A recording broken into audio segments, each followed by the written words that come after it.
மழை வெள்ளத்தால் சேதமடைந்த சாலைகளை சீரமைக்கும் பணிகள் சரிவர நடக்கவில்லை, தரமான சாலைகள் அமைக்கப்படவில்லை என்று ஒரு குற்றச்சாட்டு எழுந்துள்ளது.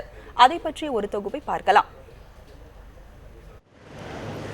கடந்த ஒரு மாதத்திற்கு முன்னால் சென்னையில் கனமழை காரணமாக ஏற்பட்ட வெள்ளத்தால் பெரும்பாலான இடங்களில் சாலைகள் சேதமடைந்தன.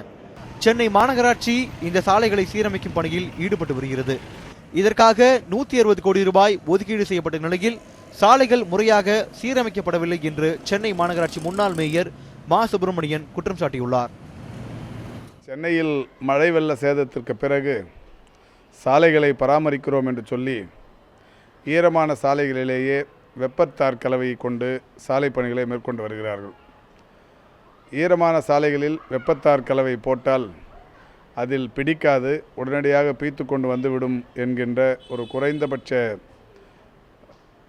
நிகழ்வை கூட தெரிந்து கொள்ளாமல் மாநகராட்சி அதிகாரிகள் மக்களின் வரிப்பணத்தை வீணாக செலவு செய்து கொண்டிருக்கிறார்கள்.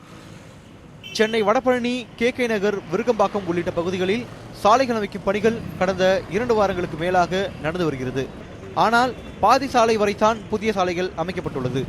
இதனால் வாகன ஓட்டிகள் மிகுந்த சிரமத்திற்கு ஆளாகும் நிலை ஏற்பட்டுள்ளது. மேலும் மழை நீர் செல்லும் பாதைகளும் அடைக்கப்பட்டதால் மழைக்காலங்களில் நீர் தேங்கி நிற்கும் நிலையும் உள்ளதாக புகார் எழுந்துள்ளது. ரோடு போட்டும் சரியில்லை, இவ்வளோ வெளியே அவுட்ரு இது ஃபுல்லாக கம்ப்ளீட் ஆகாது இருக்குல்ல. ஆஃப் ரோடு போட்டால் என்ன யூஸ் இருக்குது? எல்லாம் வெளியே 2 வீலர் பைக்லாம் ஓரமாக தான் போகுது.